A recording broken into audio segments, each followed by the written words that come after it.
The prime suspect in the Quebec City terrorist attack on a mosque, his name is Alexandre Bissonnette, and he has now been formally charged with 6 counts of first-degree murder and 5 counts of attempted murder. I'm now in Quebec City for the Rebel Media. We've just returned from the candlelight vigil in this city where thousands gathered to honor the dead. Prime Minister Justin Trudeau spoke. He began his remarks with an audible sigh and then the Muslim greeting, As-salamu alaykum. He reminded Muslims that they all had a home here in Canada. I also spoke to folks within the crowd, most of which were not Muslim, but said that they were there to stand in solidarity with their Muslim neighbors. I asked them if they thought that Donald Trump's rhetoric, such as the Muslim ban or so-called Muslim ban, gave way to hateful acts, including this terrorist attack. Have a look at what they told me.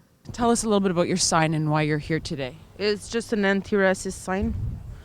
We're opposed racism, and yesterday was really racist, and it's not acceptable. I think it shouldn't be acceptable in Quebec or anywhere around. So, do you think that Donald Trump's rhetoric, his words, helped incite this violence? I think, yeah. You just have to see what he made in 1 week all around the world. Well, I am against Trump, and yes, I think that what he said might have contribute. I don't know if to that kind of things. It's a personal act. I don't know if it's because of Trump or I don't know. Really, I don't know. We are really shocked by this act. It gives something to justify these kinds of thoughts, yes. I mean, someone that's like very right-wing and let's say racist, well, he can use Trump like to further his agenda and to like back up his claims, I guess. What I'm sure is part of the problem is ignorance. People sometimes like him, maybe they feel like they know Muslims, then they know what a Muslim is, and actually they don't, because they don't know any.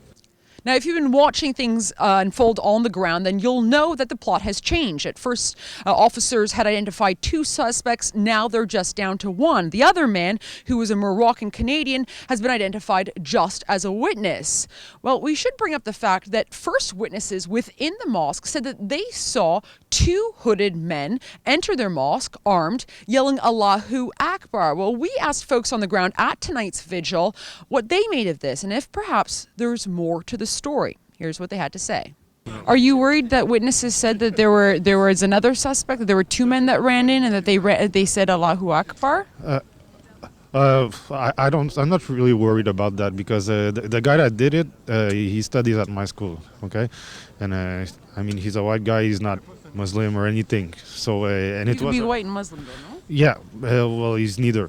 And so I don't think he had like accomplices. The other man that was there, I think what I heard is he was a witness simply, but he didn't participate in this. And I don't know how this guy could have convinced another Muslim to go kill Muslims. To me, it doesn't make sense. So I think he acted alone. There were witnesses within the mosque who reported seeing 2 perpetrators, and they said that they heard screams of Allahu Akbar. Are you worried that the story isn't over yet? I didn't hear that, but I don't know. We'll see. Seriously, we don't know. I hope not. I hope it's the end. So it would seem most people on the ground are satisfied with where we are right now. But as far as I'm concerned, there are still some questions that are left unanswered. What are we to make of those witness reports that they saw not 1, but 2 assailants walk into their mosque? What are we to make of the fact that witnesses also say that they heard Allahu Akbar chanted as the shooting rampage took place within their mosque? And why did officers detain Mohammed Balkader for 1 full night if it was abundantly clear that he was just a witness? Well, folks, that's why we at the Rebel Media are on the ground, because we're going to continue to ask the tough questions that the mainstream media simply will not. For the Rebel Media, I'm Faith Goldy.